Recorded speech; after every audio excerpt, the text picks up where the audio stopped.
오늘 본문의 말씀을 가지고 하나님께 순종함의 중요성이라는 제목으로 하나님 말씀 전하도록 하겠습니다. 지난주 창세기 26장이었죠. 26장에서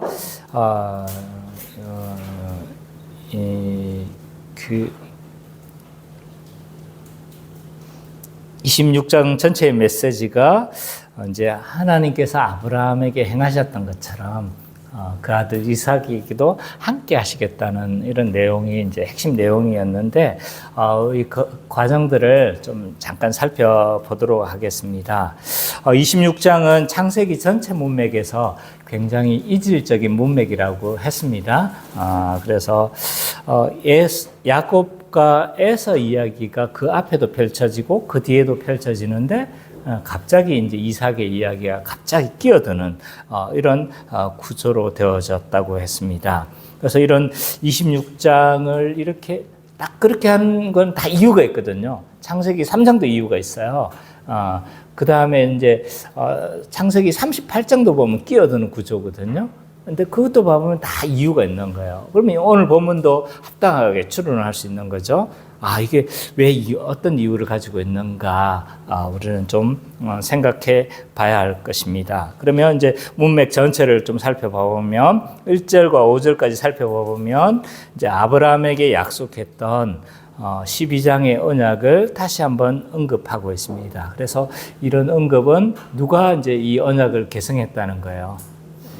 이삭이 계승했다는 것을 잘 드러내 주고 있습니다. 그런데 6절 이하부터 살펴보면 이런 계승자의 합당한 모습이냐 이삭이 안 그런 거죠, 그렇죠?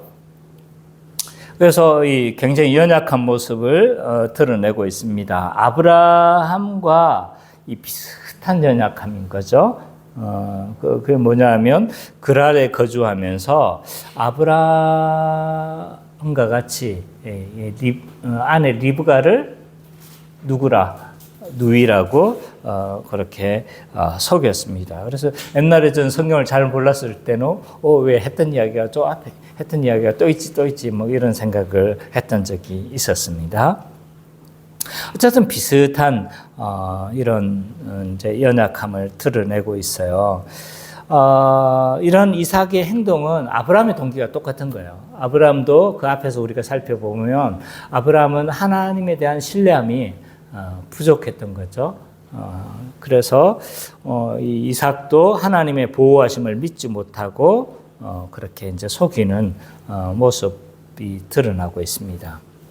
그리고 12절부터 25절까지는 이삭이 가는 곳마다 하나님의 어떤 통치하심으로 형통케 하심이 드러납니다. 그래서 흉년에도 불구하고 100배의 농산물을 수확을 하는 거죠.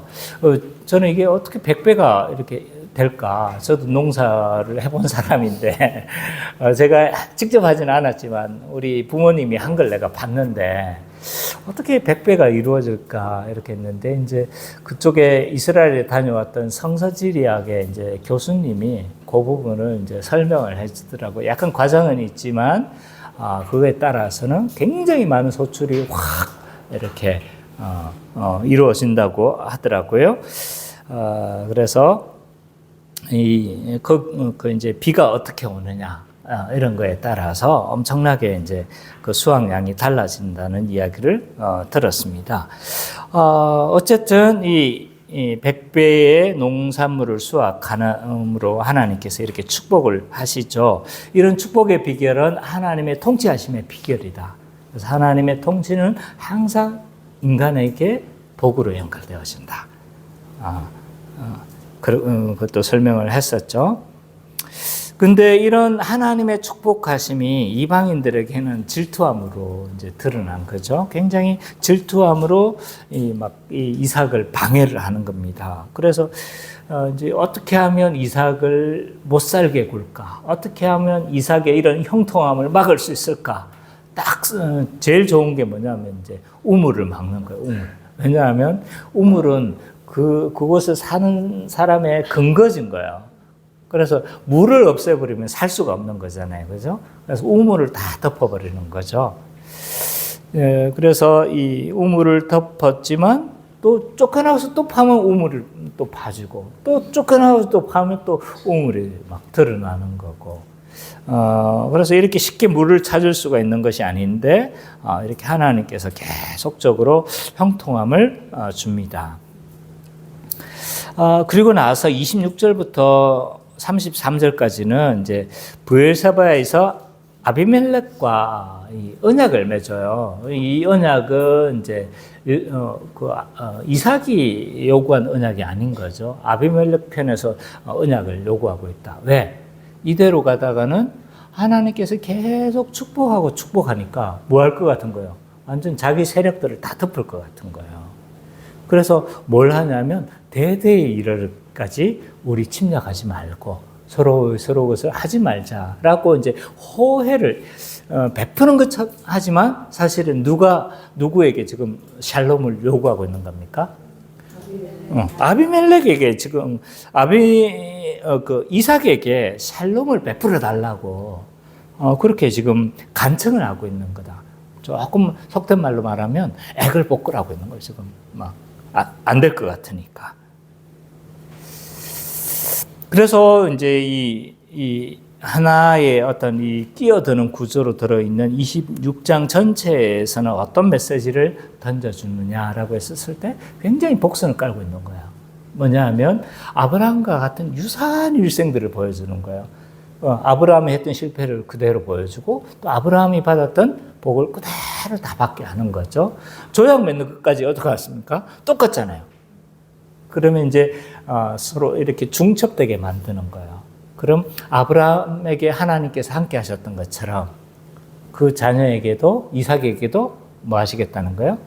함께 하시겠다는 메시지를 26장 전체에서 담고 있는 것이라고 할 수 있습니다. 자, 27장에서는 이제 본격적으로 이 언약의 계승자 아브라함 또 누구였습니까? 이삭은 한 장밖에 없어요. 27장부터 누가 이제 등장하면 이제 야곱이 이 언약의 계승자로서 이렇게 등장하고 계속적으로 이제 야곱이 이렇게 등장합니다. 그래서 구속사 전면에서 이렇게 등장하기 시작하는데요. 1절부터 17절까지는 이제 이 야곱이 이 속임수를 사용해서 하나님의 축복을 가로채려고 하는 장면인 거죠. 우리 잘 아는 장면이 있잖아요. 그죠? 좀 읽어주시겠습니까? 1절부터 17절까지. 아브라함에게 첫 흉년이 들었더니 그 땅에 또 흉년이 들며 이삭이 나이가 많아 17절까지. 1절부터 17절까지. 나이가 많아 눈이 어두워 잘 보지 못하더니 마다를 해서를 불러 이르되 내 아들아 아멘. 그가 이르되 내가 여기 있나이다 하니 이삭이 이르되 내가 이제 늙어 어느 날 죽을는지 알지 못하니 현재 이기고 곧 화살통과 활을 가지고 들에 가서 나를 위하여 사냥하여 내가 즐기는 별미를 만들어 내게로 가져와서 먹게 하여 내가 죽기 전에 내 마음껏 내게 축복하게 하라. 이삭이 그의 아들 에서에게 말할 때에 리브가가 들었더니 에서가 사냥하러 오려고 들러나가매 리브가가 그의 아들 야곱에게 말하여 이르되 네 아버지가 네 형 에서에게 말씀하실 것을 내가 들으니 이르시기를 나를 위하여 사냥하여 가져다가 별미를 만들어 내가 먹게 하여 죽기 전에 여호와 앞에서 내게 축복하게 하라 하셨으니 그런즉 내 아들아 내 말을 따라 내가 내게 명하는 대로 염소떼에 가서 거기서 좋은 염소 새끼 2마리를 내게로 가져오며 내가 그것으로 내 아버지를 위하여 그가 즐기시는 별미를 만들리니 네가 그것을 내 아버지께 가져다 드려서 그가 죽기 전에 내게 축복하기 위하여 잡수시게 하라. 야곱이 그 어머니 리브가에게 이르되 내 형에서는 털이 많은 사람이요 나는 내 품에 그런 사람인즉 아버지께서 나를 만지실진데 내가 아버지의 눈을 속이는 자로 보일지라 혹은 고사하고 저주를 받을까 하나이니이다. 어머니가 그에게 이르되 내 아들아 너의 저주는 내게로 들리리니 내 말만 따르고 가서 가져오라. 그가 가서 끌어다가 어머니께로 가져왔더니 그의 어머니가 그의 아버지가 지기를 별위를 만들었더라. 이 부가가 집안 자기에게 있는 그의 마라들에서의 좋은 의복을 가져다가 그의 작은 아들 야곱에게 입히고 또 영두 새끼의 가죽을 그의 손과 목에 그 매끈한 도색이 입고 자기가 만든 별위와 떡을 자기 아들 야곱의 손에 주니. 오늘 본문 이제 17절까지를 읽었는데 이 본문을 자세히 살펴보면요. 어떤 모습이 등장하냐면 이 하나님의 뜻과 상관없이 자신의 뜻을 관철하려고 하는 두 부류가 등장합니다. 그래서 하나님 뜻과 상관이 없는 거예요. 자기 뜻을 관철하고 자신의 어떤 술수 또 여러 가지 속임수 이런 것들을 사용해서 자신의 뜻을 관철하려고 하는 두 부류가 등장합니다. 먼저 누구냐면 여러분들은 그렇게 안 보일지 모르겠지만 이삭이 그런 사람이었어요. 이삭은 그가 나이가 많았다라고 먼저 언급을 하고 있습니다. 그래서 나이가 많아서 에서를 축복하려고 했다라고 이야기를 하는데 사실은 뭐 육체적으로 나이가 이제 죽을 때가 가까워서 이렇게 축복하려고 했다는 의미도 있지만 중의적인 의미도 있는 거예요. 뭐냐면 나이가 많아서 눈이 어두운 건 곧 뭐의 어두움이다? 영적인 어두움도 지금 포함하고 있는 거라고 할 수가 있습니다. 그래서 이 이삭은요, 에스가 사냥한 이 고기를 굉장히 좋아했던 것 같아요. 그래서 마치 이삭은요, 음식이 자기를 통제하고 있는 듯이 이렇게 말하고 있습니다. 어떻게 이야기를 하는가 한번 볼까요? 4절에 보면 이렇게 이야기하고 있습니다. 나의 즐기는 별미를 만들어 내게로 가져다가 먹게 하여 나로 죽기 전에 내 마음껏 내가 축복하게 하라. 물론 뭐 이렇게 막 거기에서 막 있다라고 하기는 힘들어요. 그러나 이 이삭의 이런 이야기들을 가만히 살펴보면 마치 음식에게 이삭이 지배당하고 있는, 좋게 말하면 미식가인데 나쁘게 말하면 이게 지금 음식에 통제당하고 있는 이런 이삭의 모습이라고 할 수가 있어요. 그래서 뭘 하고 있냐면 그거보다 더 심각한 건 뭐냐면 지금 누구를 축복하려고 한다는 거예요? 에서를 축복하려고 한다는 거예요. 자, 부모의 입장에서는요, 어쩌면 당연한 입장일 수도 있어요. 누가 장자입니까? 에서가 장자예요. 근데 문제는 뭐냐 하면 하나님의 계시가 있었어요. 누가 지금 언약의 계승자가 된다고 태중에서부터 지금 결정되어져 있었습니까? 야곱이 결정되어 있었어요. 야곱이 이미 그 언약의 계승자가 되어졌다는 것을 이미 밝혀졌어요. 그것을 계시하셨어요, 하나님은. 자신의 뜻을 분명히 하셨어요. 근데 지금 뭘 하고 있는 거예요? 그 뜻을 거스르고 있는 거예요, 지금. 거기에다가 에서는요, 그가 하나님의 언약 백성이 아니라는 것들을 수차례 드러냈어요. 그 앞에만 해도. 뭐냐 하면, 뭐예요? 장자권에 대해서 얼마나 가볍게 생각했습니까? 팥죽 한 그릇에 자기의 장조권을 팔아먹을 만큼 그런 언약에 대해서, 하나님의 언약에 대해서 무시하고 하면서 살았던 거예요. 거기에다가 뭐예요? 아내를 어디에서 지금 했습니까? 이방인에게서 얻었잖아요? 그 앞장에 있었잖아요. 그죠? 이방인에서 얻었다는 건 뭐예요? 가나안 땅을 주실 것에 대한 그 약속을 믿는 거예요? 안 믿는 거예요? 안 믿고 있는 거예요. 그래서 이 에서는요, 그의 삶 가운데서 그가 하나님의 언약 안에 있었다는 증거도 드러내지 못했어요. 근데 지금 누구 마음대로? 자기 마음대로 지금 축복을 누구에게 하려고 하고 있다? 에서에게 하려고 하고 있다라는 것을 볼 수가 있습니다. 왜 이삭은 에서를 축복하려고 했을까? 물론 부모 마음이 저는 이해가 됩니다. 근데 이것은요, 25장 28절에 보면 약간의 근거가 있어요. 25장, 창세기 25장 28절. 한두 장 앞이죠? 좀 살펴볼까요? 25장 28절. 한번 읽어볼까요? 시작. 에서가 사냥한 고기를 좋아하므로 그를 사랑하고 리브가는 야곱을 사랑하였더라. 자, 대단한 미식가였다는 걸 알 수가 있죠, 그죠? 그래서 이 사냥한 고기의 그 음식을 너무 좋아하는 거예요. 그러니까 누구를 지금 편애하고 있는 겁니까? 에서를 편애하고 있는 거예요. 그래서 하나님의 뜻과 상관없이 이렇게 에서를 지금 축복하려고 하고 있다는 것을 알 수가 있습니다. 거기에다가 연로함으로 눈이 어두워졌다는 것들을 통해서 이 사람이 영적으로 좀 영적 안목이, 영적 식별력이 좀 둔화되었구나라는 것을 드러내주고 있습니다. 왜냐하면 성경의 곳곳에서 눈이 어두워졌다는 건 영적인 안목이 어두워진 것과 동일한 것으로 많이 묘사를 하고 있거든요. 그렇기 때문에 그거 하나로는 그렇게 살펴보기 힘들지만 이런 모든 정황을 살펴봤을 때 이삭은 편애와 또 이 영적인 식별력이 지금 어두워졌다라는 것을 알 수가 있습니다. 근데 뭐 이삭만 그러냐? 아니에요. 지금 야곱과 리브가도 마찬가지입니다. 하나님의 뜻과는 상관없이 자기의 뜻대로 뭐 하려고 하고 있습니까? 자기의 뜻을 관철하려고 하는 또 다른 부류인 거예요. 자, 이삭은 어떤 계획을 가지고 있었습니까? 에서를 축복하려고 하는 계획을 가지고 있었어요. 이 계획을 누가 알았습니까? 리브가가 알았어요. 그럼 리브가는 어떻게 해야 돼요? 하나님이 어떻게 말씀하셨습니까?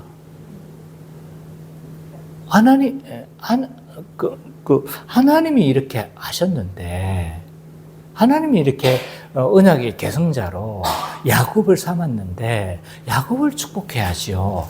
이렇게 설득해야 했습니다. 근데 지금 뭘 하고 있습니까? 리브가는 속임수를 사용해서 이런 문제를 해결하려고 하고 있어요. 그도 하나님의 뜻과는 상관없이 뭘 하고 한 거예요? 이렇게 하지 않았다 할지라도 하나님은 어떻게 해서든지 있잖아요. 이런 영적인 축복들을 다 누구에게 하셨을까요? 야곱에게 주셨을 거예요. 그렇게 하지 않아도 충분히 됐습니다. 그럼에도 불구하고 속임수로 뭘 하려고 해요? 이것을 쟁취하려고 하는 이런 리브가의 모습도 드러나고 있습니다. 그러면요, 야곱은요, 어린 양입니까? 피해자입니까? 아니에요. 야곱은 이러한 어머니의 계획에 반대하지도 않습니다. 어머니, 이건 불법 아닙니까? 라고 해야 하는데 그러지 않아요. 약간의 머뭇거림이 있어요. 그 머뭇거림은 불법이어서 머뭇거리는 게 아니라 들킬까봐의 두려움인 거죠. 그래서 이 모든 이 가족 전체가 지금 뭐 하는 거야? 하나님과 뜻과 상관없이 지금 다 움직이고 있는 거야. 비참한 거죠, 그죠? 하나님의 뜻에 순종하려고 하는 마음이 없는 거예요, 지금. 그래서 이삭과 야곱과 리브가는 하나님의 뜻과 약속보다는요, 자신의 뜻을 지금 관철하려고 하고 있습니다. 그러나요, 이런 속임수로 얻을 수 있는 것은 아무것도 없어요. 이렇게 해서 얻을 수 있는 것은 아무것도 없습니다. 그게 18절부터 40절까지 드러내주고 있어요. 우리 누가 좀 빨리 읽을 수 있는 분이 누가 좀 읽어주세요. 18절부터 40절. 내용이 많아서. 네, 예. 야곱이 아버지에게 나아가서 내 아버지여 부르니 이르되 내가 여기 있노라 하니라 내가 누구냐. 야곱이 아버지에게 대답하였되 나는 아버지의 마다들에 세울 수 있다. 아버지께서 내게 명하신 대로 내가 하였사오니 원하건대 일어나 앉아서 내가 선행한 고기를 잡수시고 아버지 마음껏 내게 축복하소서. 이삭이 그의 아들에게 이르되 내 아들아 내가 어떻게 이같이 축복받았느냐. 그가 이르되 아버지 하나님 여호와께서 나를 소돔에 만나게 하셨음이니이다. 이삭이 야곱에게 이르되 내 아들아 가까이 오라. 내가 과연 내 아들의 성인지 아닌지 내가 너를 만져보려 하노라. 야곱이 그 아버지 이삭에게 가까이 가니 이삭이 만지며 이르되 음성은 야곱의 음성이나 손은 에서의 손이로다 하며 그의 손이 흉 에서의 손과 같이 털이 있으므로 분별하지 못하고 축복하였더라. 이삭이 이르되 내가 참 내 아들의 손이야. 그가 대답하되 그러하니이다. 이삭이 이르되 내게로 가져오라. 내 아들이 사냥한 고기를 먹고 내 마음껏 내게 축복하리라. 야곱이 그에게로 가져가매 그가 먹고 또 포도주를 가져가매 그가 마시고 그의 아버지 이삭이 그에게 이르되 내 아들아 가까이 와서 내게 입맞추라. 그가 가까이 가서 그에게 입맞추니 아버지가 그의 옷의 향취를 맡고 그에게 축복하여 이르되 내 아들의 향취는 여호와께서 주신 같은 향취로다. 하나님은 하늘에 있을 바 땅의 기름짐이며 풍성한 곡식과 포도주를 내게 주시기를 원한다. 남인이 너를 섬기고 여국이 내게 돌복하리니 내가 형제 그의 주가 되고 내 어머니 아들들이 내게 돌복하며 너를 저주하는 자는 저주를 받고 너를 축복하는 자는 복을 받기를 원한다. 이삭이 야곱에게 축복하기를 마치매 야곱이 그의 아버지 이삭 앞에서 나가자 곧 그의 형 에서가 사냥하러 돌아온지라. 그가 별미를 만들어 아버지에게로 가지고 가서 이르되 아버지여 일어나서 아들이 사냥한 고기를 잡수시고 마음껏 내게 축복하소서. 그의 아버지 이삭이 그에게 이르되 너는 누구냐? 그가 대답하되 나는 아버지의 아들고 아버지의 말하는 에서로소이다. 이삭이 심히 크게 떨며 이르되 그러면 사냥한 고기를 내게 가져온 자가 누구냐? 내가 오기 전에 내가 다 먹고 그를 위하여 축복하였은즉 그가 반드시 복을 받을 것이니라. 에서가 그의 아버지의 말을 듣고 소리질러 슬피 울며 아버지에게 이르되 내 아버지여 내를 축복하소서 내게로 부리하소서. 이삭이 이르되 내 아우가 와서 속여 내 복을 빼앗았도다. 에서가 이르되 그의 이름을 야곱이라 하니 합당하지 아니하니까 그가 나를 속이니 이것이 두 번째니이다. 전에는 나의 장자 명분을 빼앗고 이제는 내 복을 빼앗았나이다. 또 이르되 아버지께서 나를 위하여 기름복을 남기지 아니하셨나이까. 이삭이 에서에게 대답하여 이르되 내가 그를 너의 주로 세우고 그의 모든 형제를 내가 그에게 종으로 주었으며 곡식과 포도주를 그에게 주었으니 내 아들아 내게 무엇을 할 수 있으냐. 에서가 아버지에게 이르되 내 아버지여 아버지가 들 복이 하나뿐이리이다. 내 아버지여 내게 축복하소서 내게로 그리하소서 하고 소리를 높여오니 그 아버지 이삭이 그에게 대답하여 이르되 내 주소는 땅의 기름짐에서 멀고 내리는 하늘 밑에서 멀 것이며 너는 칼을 딛고 생활하겠고 내 아버지 섬길 것이며 내가 내 힘을 벗을 때에는 그 무기를 내 몸에서 떨쳐버리리라 하였더라. 예. 40절까지를 봐보면요. 에서로 분장한 야곱은요, 이삭의 의심을 받습니다. 근데 결국 어떻게 됩니까? 장자의 축복을 받습니다. 그런 과정에서 두 가지 심각한 거짓말을 낳아요. 하나는 뭡니까? 야곱의 정체성이에요. 정체성에 대한 거짓말을 하죠. 나는 아버지의 장자 에서입니다. 하면서 자기 정체성을 속여요.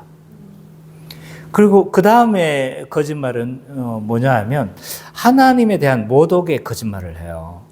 20절에 보면 아버지 하나님 여호와께서 나로 순적하게 만나게 하셨습니다. 그래서 하나님이 일을 하신 것처럼 막 그렇게 과장하고 있어요. 그죠? 그래서 이 거짓말은 거짓말을 낳고 더 큰 거짓말을 막 생산하는 거예요. 그래서 신자는 진실해야 돼요. 기면 기다, 아니면 아니다. 늘 진실함으로 대하고 진실함으로 교제하고 진실함으로 이렇게 하는 거죠. 그래서 이제 이렇게 했는데 마치 야곱은 이런 속임수를 통해서 무언가를 얻은 것처럼 보여집니다. 계획한 것을 얻었다고 이렇게 생각할 수도 있지만 그러나 실상은 아무것도 못 얻었어요. 왜 그런지 아세요? 왜 아무것도 못 얻었을까요? 왜냐하면 이 언약의 계성자가 누구고? 야곱이잖아요. 그 이 축복은 누구에게로 다 올 거예요? 야곱에게로 다 올 거예요, 사실은. 그렇게 할 이유가 전혀 없었어요. 이런 걸 가르쳐서 뭐라고 합니까? 헛짓거리 했다. 헛짓거리 한 거예요, 지금. 다 태중에서부터 언약의 개성권은 그 축복으로 다 연결되어지거든요. 하나님이 함께 하시는데 축복하시죠, 당연히.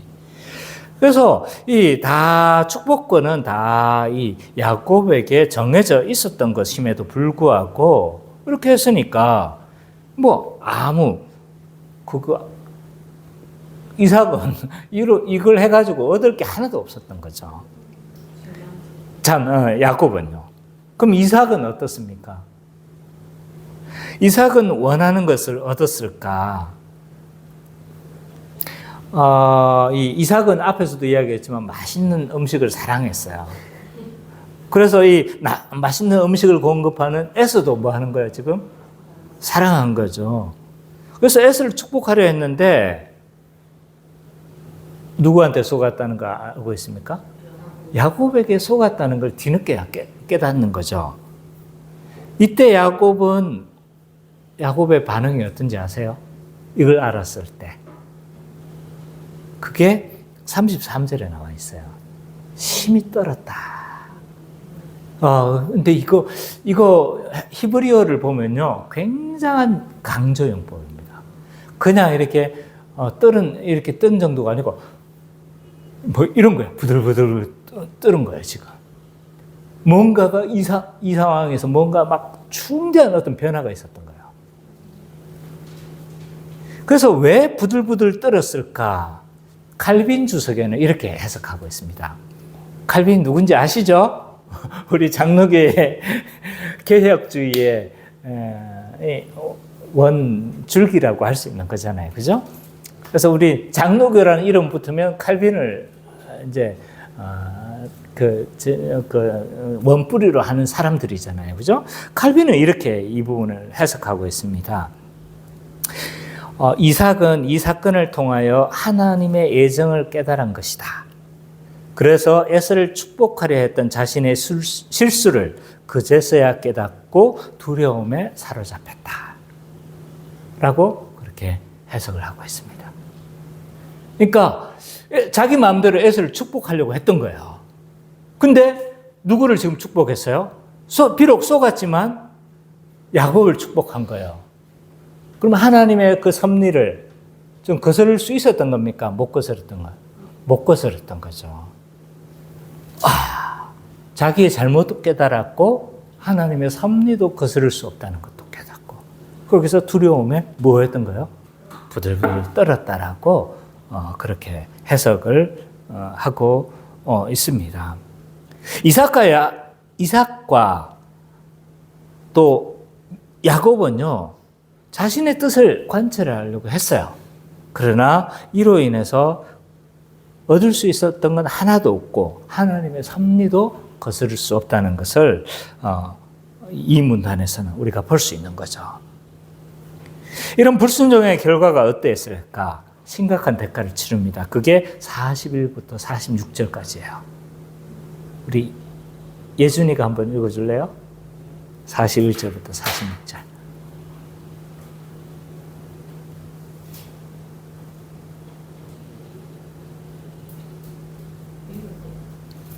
읽어주면 돼요. 네, 41절부터 46절까지.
예, 41절과 46절을 보면요, 이삭, 야곱, 리브가는요, 불순종으로 인해서 큰 불행을 맞이합니다. 어떤 결과를 했냐면, 그 어머니 리브가는요, 자식을 잃어버려요. 물론, 목숨을 잃어버리거나 이런 건 아니었어요. 그래서 마치 내일, 얼마 좀 후에 만나볼 것처럼 이야기를 하지만, 리브가는 그 이후 야곱을 만났을까요? 못 만났을까요? 이후에 보면 만난 장면이 없습니다. 그게 마지막이었어요, 이게 마지막이었어요. 그리고 이삭은 어떻게 했습니까? 이삭의 모든 가족은 거의 풍지박산이 난 것처럼 보여져요. 뭐예요? 두 형제는 서로 원수처럼 지냈죠. 이후에 야곱은 이 에서는 그 야곱에게 이제 축복이 이렇게 갔다는 사실을 알고 사실은 애정되어져 있던 건데, 근데 야곱을 죽이기로 뭐 합니까? 맹세를 했습니다. 그래서 이걸 공공연하게 떠벌렸던 것 같아요. 그래서 누구에게 지금 들려가는 거예요? 리브가에게 들렸던 거예요. 꼭 죽일 거야 막 이러고 있었던 거예요. 아버지만 죽기만 해봐. 뭐 이런 상황이었던 거죠. 야곱도 이 완전히 가족을 떠나야 되는 이런 완전히 안식에서 완전히 떠나버린 거죠. 그죠? 약속된 재산은요. 그것도 다 물거품이 되어버렸어요. 지팡이 하나 들고 나가는 신세가 되어버린 거죠. 이삭의 모든 가족은요, 하나님의 뜻에 순종하지 않으므로 굉장히 어려움을 겪게 되는 것을 우리는 볼 수가 있습니다. 27장 전체에서 이제 우리는 메시지를 좀 생각해 본다라면요, 하나님의 언약 백성은 하나님의 주권적인 섭리를 거스를 수가 없고 불순종은 심각한 어려움을 초래한다 라고 그렇게 정리를 할 수가 있을 것 같습니다. 그래서 오늘 제목이 하나님께 순종함의 중요성인 거예요. 그러면 오늘 본문이 오늘날 우리에게 주는 어떤 의미에 대해서도 우리가 좀 생각해 봤으면 좋겠습니다. 첫 번째로요, 하나님의 언약 백성이라도 하나님의 뜻과 상관없이 얼마든지 자기 마음대로 이삭, 야곱, 리브가처럼 그렇게 자신의 뜻대로 살아가려고 할 수도 있다는 거죠. 그러니까 막 이 언약 백성은 막 항상 바른 길을 가느냐? 그렇지 않다는 거예요. 잘못된 길을 갈 수도 있다는 거예요. 자신의 뜻대로 막 그렇게 살려고 할 수도 있다는 거예요. 얼마든지. 오늘 본문에서도요, 그들은 하나님의 뜻보다 누구의 뜻이 더 중요했습니까? 자신의 뜻이 더 중요했어요. 이삭은 어떻게 했습니까? 태중에서부터 계시를 통해서 누가 언약 백성인지 분명히 알았어요. 근데 그는 누구를 더 사랑했어요? 대단한 미식가였죠. 자신에게 맛있는 음식을 해주는 누가 더 사랑스러웠던 거예요? 에서가 더 사랑스러웠던 거예요. 그래서 그에게 축복하려고 했습니다. 하나님의 뜻과 상관없이. 야곱과 리브가도 마찬가지죠. 하나님의 뜻을 그냥 신뢰만 하면 됐어요. 그렇지 않습니까? 하나님 뜻과 약속을 믿고 기다리고 믿음으로 붙들면 됐어요. 근데 어떻게 하고 있습니까? 자신의 뜻대로 자신의 힘으로 이 자신들의 뜻을 그렇게 관철하려고 하는 이런 모습을 볼 수가 있습니다. 그렇기 때문에 우리는 하나님의 새 언약 백성이 되었잖아요. 그죠? 얼마든지 우리는 하나님의 뜻을 뭐 할 수 있다는 거예요?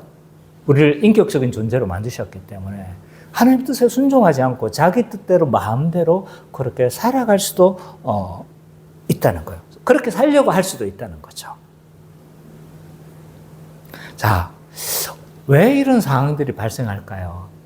이런 불순종은요, 하나님의 약속에 대한 신뢰가 사라질 때 이게 이런 일들이 발생해요. 오늘 본문에 누구도 그랬습니까? 이삭도 하나님의 약속에 대한 신뢰를 지금 믿지를 않았잖아요. 그죠? 붙들지를 않았잖아요. 다 마찬가지예요. 그죠? 자, 아담과 하와의 첫 범죄도 여기에서 출발합니다. 우리가 한번 살펴봤으면 좋겠어요. 창세기 3장 1절과 6절.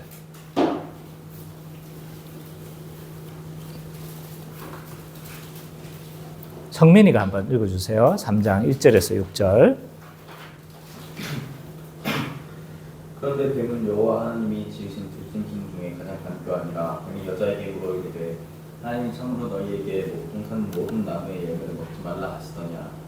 여자가 뱀에게 말하되 동산 나무의 열매를 우리가 먹을 수 있으나 동산 중앙에 있는 나무의 열매는 하나님의 말씀에 너희는 먹지도 말고 만지지도 말라. 너희가 죽을까 하노라 하셨느니라.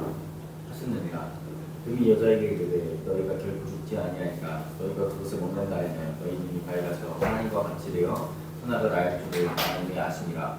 여자가 그 나무를 본즉 먹음직도 하고 보암직도 하고 지혜롭게 할 만큼 탐스럽기도 한 나무인지라. 여자가 그 열매를 따먹고 자기와 함께 있는 남편에게도 주매 그도 먹은지라. 이 본문에 나와 있는 사단을 보면요, 참으로 강교해요. 왜냐하면 그 전술이 있잖아요. 굉장히 강교하게 사람을 타락시키고 있는 모습을 우리는 볼 수가 있습니다. 사단은 먼저요, 하나님의 약속을 의심하게 만들어요. 뭘 하고 있습니까? 참으로 동산 중앙의 모든 열매를 먹지 말라고 하시더냐, 이렇게 물어요. 그러니까 원래는 뭐예요? 동산 중앙에 있는 선악과만 먹지 말라고 했어요. 근데 모든 열매를 먹지 말라고 하시더냐. 이 말은 하나님이 어떤 하나님으로 비치는 거예요? 억압하고 또 통제하는 뭐 이런 하나님으로 막 비치게 만드는 거예요. 그래서 하나님의 주신 약속을 어떻게 하는 거예요? 흔드는 거예요. 흔드는 거. 그래서 뭐예요? 우리가 인간이 하나님의 통치 아래 사는 것이 마치 막 하나님의 그 속박 안에 막 들어가는 것처럼 이렇게 고리타분한 것으로 완전히 만들어 놓는 거죠. 사단이 우리를 제일 먼저 넘어뜨리는 게 뭔지 아세요? 우리의 지성을 타격합니다. 지성. 하나님이 약속하신 것들을 허리멍텅하게 해요. 하나님의 약속하신 것들을 의심하게 만들어요. 하나님께서 말씀하신 것들을 이렇게 흩어져 버리는 거예요. 그래서 뭐 어떻게 하는 거예요? 분명히 잘못인 거 알아. 불신자하고 결혼하는 거 잘못인 거 다 알아. 근데 뭐 하는 거예요? 허리멍텅하게 하는 거예요. 사람들 다 그러던데요. 어느 장로님 아들도 그러던데요. 어느 집사님 딸도 그렇던데요. 뭐 요즘 뭐 그러면 뭐 신실한 남자들 아무도 없는데 뭐 어떡해요. 뭐 이런 온갖 이런 것으로 뭐 하는 거예요? 흐트러 놓는 거죠. 약속을 흐트러 버리는 거예요. 심지어는 이렇게 불신자와 결혼하면 뭘 할 수도 있겠다? 전도도 할 수 있겠다라고 그렇게 말을 하면서 있잖아요. 이 약속을 다 흐트러 버리는 거예요. 그래서 사단이 우리를 공격하는 제1순위는 뭐냐면 지성을 타격하는 거예요. 지성을 흐트러 버리는 거예요. 믿음을 흐트러 버리는 거예요. 약속을 허리멍텅하게 만드는 거예요. 이것이 사단의 전략입니다. 그리고 나서 어떻게 하는 거예요? 우리의 탐욕을 자극합니다. 그래서 어떻게 합니까? 이걸 먹으면 어떻게 하겠다는 거예요? 하나님과 같지 않니? 안 그래? 예준아? 그걸 먹으면 하나님과 같아질 것 같지 않아? 막 그것으로 인간의 탐욕을 자극하는 거죠. 그래서 우리의 어떤 부분을 자극하는 겁니까? 감정을 타격하는 거예요, 감정. 그러니까 전인격적으로 지금 뭐 하는 거예요, 지금? 이게 넘어가면 이제 다 넘어가는 거예요. 그러니까 보니까 뭐 하는 거예요? 먹음직도 하고, 보암직도 하고, 지혜롭게 할 만큼 탐스럽기도 한지라. 이미 다 넘어갔어요. 그래서 어떻게 합니까? 결국 우리의 첫 인류도 이렇게 범죄를 한 거예요. 그러니까 이러세요. 그러니까 뭐예요? 우리의 언약 백성들이 어떻게 타락하는가를 보면요, 패턴이 동일해요. 다 뭐냐면 우리의 그 하나님의 약속들을 다 있잖아요. 흐트러 놓는 거예요. 우리의 믿음을 흐트러 놓는 거예요. 하나님께서 하신 말씀들을 뭐 하는 거예요? 자꾸 의심하게 만드는 거예요. 그래서 넘어지게 하는 겁니다. 그리고 탐욕을 자극하는 거죠. 그 두 가지 넘어가면 이제 의지는요, 자기 마음대로 안 가요. 의지는 감정을 따라가요. 의지는 지성을 따라가요. 그렇게 생각하는 대로 우리는 움직이잖아요. 우리가 욕심 가는 대로 우리가 움직이는 거잖아요. 의지는 자동적으로 따라가게 돼 있는 거죠. 이런 식으로 넘어갑니다. 그럼 우리는 어떻게 해야 안 넘어질 수 있습니까?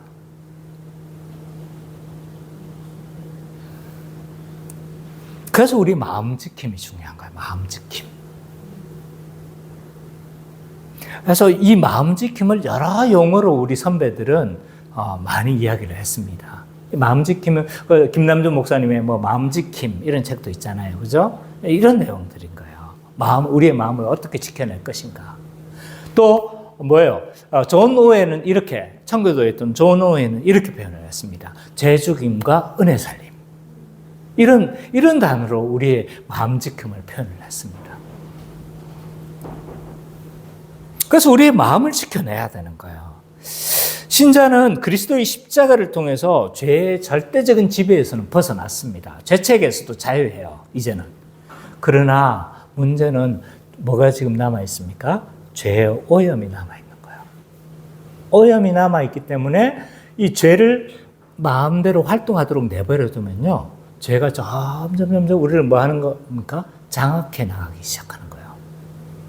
그렇기 때문에 우리의 마음을 잘 지켜내야 되는 거예요. 어떻게 해요? 우리의 지성을 새롭게 해야 되겠죠, 그죠? 말씀을 통해서 지성을 늘 가장 기본적인 은혜의 수단들이라고 하는 것들, 우리가 지난번에 책 읽었잖아요, 그죠? 은혜의 수단들이라고 하는 이런 수단들을 통해서 우리의 마음을 계속 새롭게 하는 거예요. 성도의 교제를 통해서 우리의 마음을 새롭게 하고, 말씀 예배, 모든 예배들을 참석해서 우리의 마음을 새롭게 하고, 개인 경건의 시간들을 통해서 우리의 마음을 새롭게 하고, 그리고 여러 성경 공부를 통해서 우리의 마음을 새롭게 하고, 그래서 우리의 생각들을 계속적으로 지켜내는 것이 굉장히 중요합니다. 거기에다가 우리를 무너뜨리게 하는 환경들이 있을 수 있잖아요. 이런 것들을 뭐 하는 거예요? 좀 미리미리 좋은 환경으로 만들어내는 것도 굉장히 중요합니다. 내가 이길 수 없거든. 어떻게 해라? 버리라. 이길 수 없거든. 핸드폰을 못 이기겠다. 어떻게 해야 되는 거야? 던져 놓아라. 네. 네. 그래서 또 부모도 이걸 보여야 되는 거죠. 이거 뭐 인터넷 밤새도록 해가지고 이걸 이겨내지를 못하면 어떻게 해야 되는 거야? 부모들은 인터넷을 끊어라. 네. 이런 환경들을 만들어주는 것이 좀 필요합니다. 그래서 우리의 마음을 지켜내지 않으면요, 죄가 점점 잠식을 하고 마치 그래서 사단이 장악을 하게 되고 우리 지성을 타격해서 결국은 뭘 하게 된다? 넘어지게 돼 있는 거죠. 그래서 성경은 이렇게 이야기를 하고 있습니다. 무릇 지킬 만한 것보다 무엇을 지키라? 마음을 지키라고 그렇게 이야기해요. 여기에서 생명의 그 근원이라고 이야기를 하는 거예요. 마음을 잘 지켜내야 합니다. 사실은 우리가 해야 할 일은 그거밖에 없어요. 마음을 지켜내는 것밖에 없어요. 그래서 은혜 살림, 죄를 죽이고 은혜를 살림. 이거 나중에 이제 좀 더 성화 공부할 때 좀 더 자세하게 좀 이야기하도록 할게요. 어쨌든 이런 것들을 통해서 우리는 이제 이런 유혹에서 넘어지지 않을 수가 있습니다. 그러면 언약 백성이 불순종할 때 두 번째로 안식에서 쫓겨나는 결과를 가져오게 됩니다. 신자는요. 자, 우리가 불순종하면 어떻게 됩니까? 지옥 떨어집니까? 그건 아니에요. 지옥에서 떨어지는 문제는 아니에요. 모든 죄책의 문제를 근원적으로 십자가에서 해결하셨어요. 그렇기 때문에 지옥 떨어지는 문제는 아니에요. 그러나 뭐가 생겨나게 되는 거예요? 안식에서 쫓겨나요. 안식에서. 야곱의 가족의 불순종이 어떻게 했습니까? 안식에서 쫓겨났잖아요. 가정이 풍지박나고, 그죠? 안식이 완전히 박살 나버렸어요. 아담의 불순종으로 어디에서 추방됩니까? 하나님 나라에서 추방되었어요. 하나님 나라의 안식에서 추방된 거죠. 자, 이스라엘 백성들이 불순종하니까 어디에서 추방합니까? 가나안 땅에서 추방당해서 결국은 그 바벨론 포로를 당하잖아요. 그죠? 안식에서 추방되는 결과가 발생하게 되어집니다. 그래서 우리가 하나님의 통치에 벗어날 때 하나님 언약 백성은 안식에서 멀어지게 되어져요. 거기 가면 막 우리 행복해야 되잖아. 우리 행복을 추구해서 그 길로 갔잖아요. 막 그게 더 좋아 보여서 갔잖아요. 그죠? 근데 행복한 게 아니라 뭐가 없는 거예요? 안식이 없는 거예요. 인간이 하나님을 떠나서 자유롭게 살면 행복할 것 같은데 그렇지가 않은 거예요. 불신자도 영원하신 하나님을 떠났기 때문에 뭐가 오는 거예요? 모든 불행이 거기에서 출발한 거예요. 자, 왜 인간은 하나님을 떠났을 때 불행하는가 하고 있었을 때 제가 자주 한 비유죠.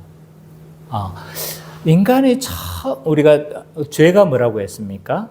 하나님의 통치를 거부하고 자존적 존재가 되려고 하나님 통치를 거부한 거예요. 그러면 어떻게 되는 겁니까?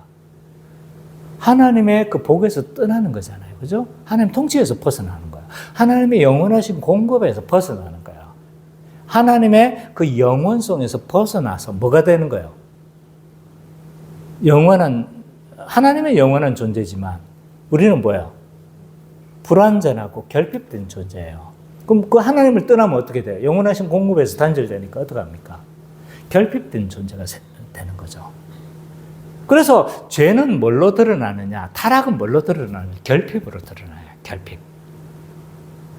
마치 영원하신 공급에서 벗어나 바람이 불어가지고 확 넘어간 나무와 같은 거야. 살아있으나 뭐다? 곧 죽을 운명이다. 영원하신 하나님을 떠나가니까 뭐가 되는 거야? 결핍된 존재가 되는 거야. 결핍된 존재는 아고 배고프네 하고 그러지는 않아요. 배고프면 어떻게 해? 뺏어라도 먹어야 되잖아. 그러니까 인간의 불행은 거기서 나오는 거예요. 결핍된 존재는 뭐 하는 겁니까? 자신의 결핍을 채우려고 착취를 합니다. 착취. 그래서 이건 꼭 어떤 물건을 착취하고 이런 것으로만 아니라 사람의 감정도 착취를 해요. 사람의 사랑도 착취를 해요. 사랑의 모든 것들을 착취하려고 해요. 왜? 자신의 결핍을 메우고 싶은 거예요. 그래서 막 이 결핍들을 메우려고 하나 메울 수가 없는 거예요. 그럼 신자는요? 하나님 통치를 벗어나면 왜 안식에서 떠나는 거예요? 하나님이 떠나가는 것도 아닌데.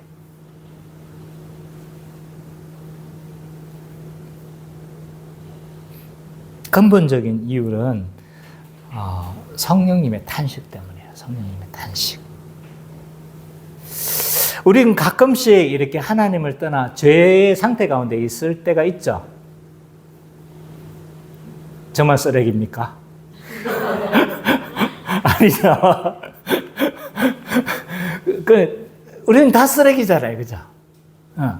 가끔씩 아무도 몰라도 나는 하나님의 그 통치에서 이렇게 멀어난 때가 있어요. 그때 어떻습니까? 그 불순종의 상태에서 막 떠나가니까 너무 행복하던데, 자유롭던데, 그렇지가 않아요. 이 불순종의 상태면 신자는요, 그 상태를 견뎌내지를 못해요. 왜냐하면, 왜 그러냐면, 두려움이 그 안에서 지배를 해요. 왜? 하나님을 떠난 아담과 하와가 첫 반응이 뭐예요? 두려움이에요, 두려움. 그래서 이 죄의 결과에 대한 두려움. 그거는 그 하나님 떠나가는 것과 죄는 연결되어 있잖아요. 그러니까 죄를 지었으니까 이거 죄에 대한 결과에 대한 두려움들이 있는 거예요. 결과에 대한 두려움들. 그리고 하나님에 대한 영적인 두려움들. 그 안에 성령님의 탄식. 이런 다중적인 압박들을 견뎌내지를 못하는 거예요. 신자는. 행복했습니까? 경험적으로? 네, 신자라면 이 상태를 견뎌내지를 못하는 거예요.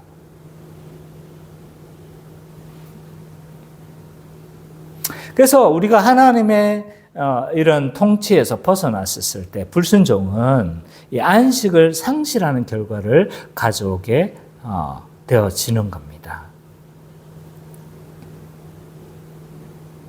근데 이 상태를 견뎌내는 강심장들이 있어요. 뭐 이런 안식을 잃어버린 상태를 막 끝까지 견뎌내는 강심장들이 있어요. 불신자면 내버려둬요. 잠시 가책을 가지고 약간 두려워하다가 이제는 막 편해. 그 불신자일 경우는 내버려둬요. 내버려두면 저주가 있는 거예요. 하나님의 자녀는요, 막 그 상태가 막 견뎌내지를 못하는데 그래도 견뎌내는 강심장들이 있어요. 어떻게 될까요? 내버려두질 않는 거예요, 하나님은. 이놈! 너무 하는 거예요. 막 여러 가지 환경에 어려움을 주기도 하고, 때로 막 이런 것들을 통해서 하나님 돌이키는 거예요. 자기 백성을 내버려 두시지 않는 거예요. 뭐 매를 맞고 돌아오시든지, 뭐 사인을 보낼 때 돌아오시든지, 자유롭게 하시되 빨리 돌아오는 게 좋습니다, 신자는. 그래서 하나님께서 사인 줄 때 뭐라? 곧바로 돌아와라.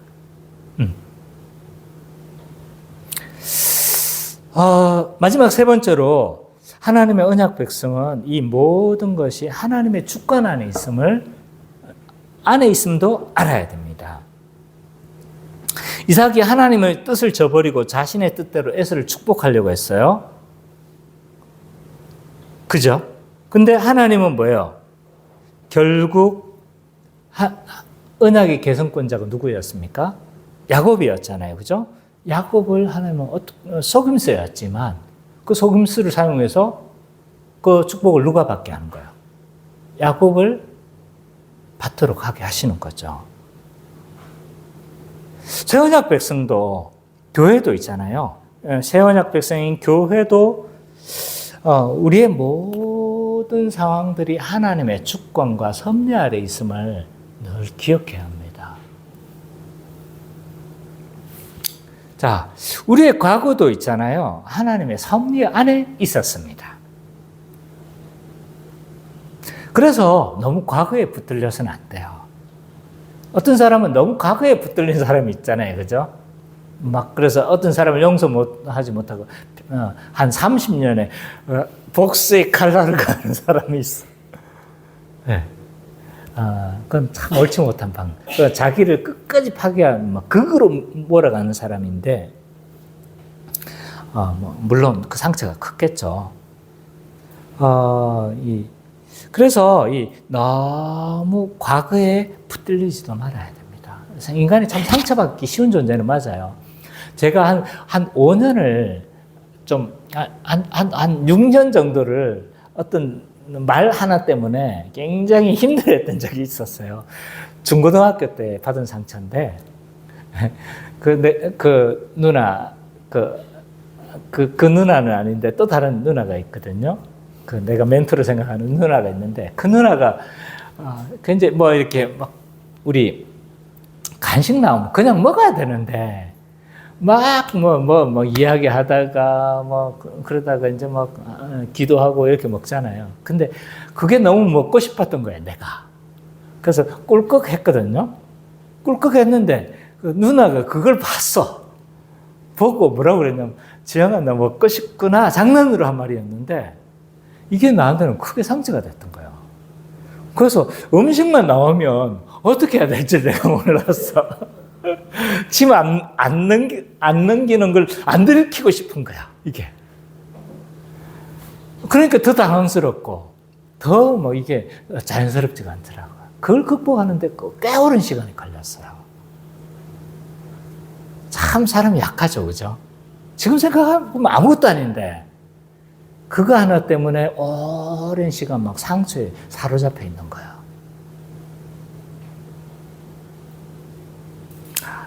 우리 신자는요, 과거도 하나님의 섭리 안에 있었어요. 그렇기 때문에 너무 과거에 대해서 붙들릴 필요가 없습니다. 요셉처럼 있잖아요. 자신의 인생을 하나님의 섭리와 주권 아래 해석해내는 능력이 필요해요. 그래서 요셉은 막 굉장히 상처를 많이 받았잖아요. 그죠? 자기 형들한테 팔렸잖아요. 그 앞에 요셉이 잘못했잖아요. 근데 앞에 문맥을 보면요. 그렇게 썩 잘못한 건 아니에요. 그냥 진실을 말했던 것 뿐이에요.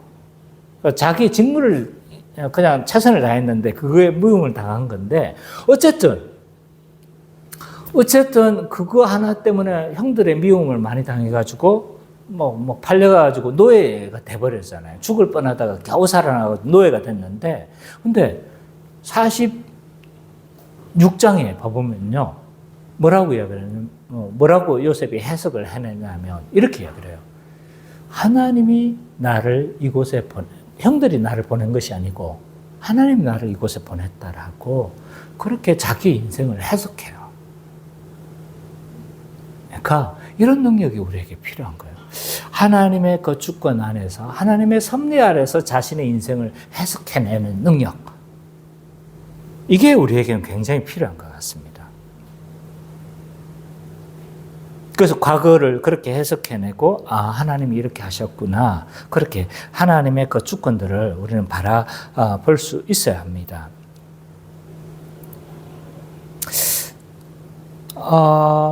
새언약의 백성인 교회는요. 현재도 하나님의 주권 안에 뭐가 있다는 거예요? 주권과 섭리 아래 있다는 사실도 믿어야 돼요. 과거가 그랬다면 지금도 그럴 거 아니에요. 그죠? 과거만 붙드는 게 아니잖아요. 그죠? 그럼 어떻게 하시겠어요?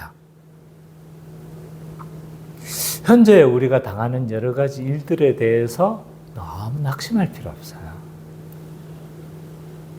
그러니까 맞아요. 우리 고난을 만나면 그렇게 함부로 쉽게 말을 할 수가 없어요. 그렇잖아요. 본인의 이야기가 되면 힘들잖아요. 그죠? 얼마나 쉽게 낙심합니까? 얼마나 나 삐뚤어질 거야 합니까? 그죠? 왜 하나님 나한테 왜 이러십니까? 다 이렇게 하잖아요. 그죠? 이게 다 내 이야기예요. 내 이야기. 남 이야기 아니에요.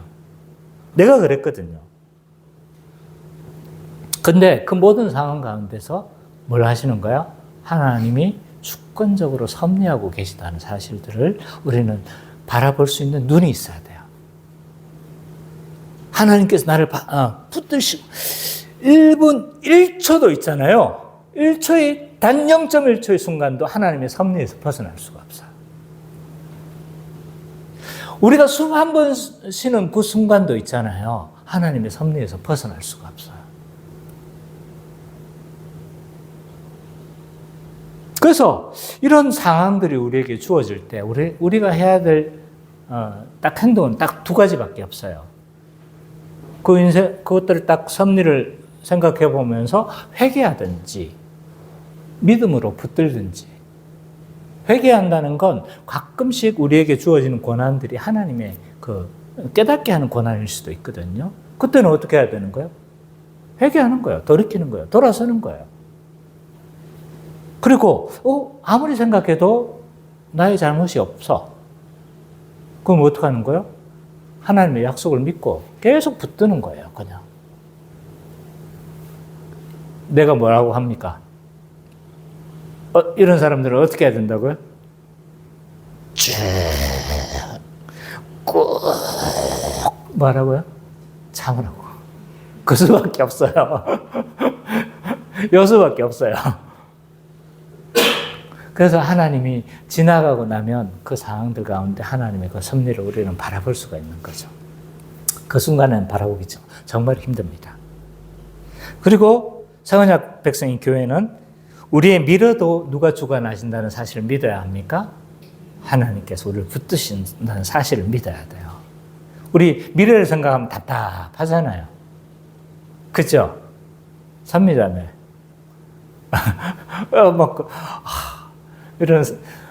이런 여러 가지 생각들, 상황들을 생각해 보면 막 이렇게 한숨이 나는 경우들이 있잖아요.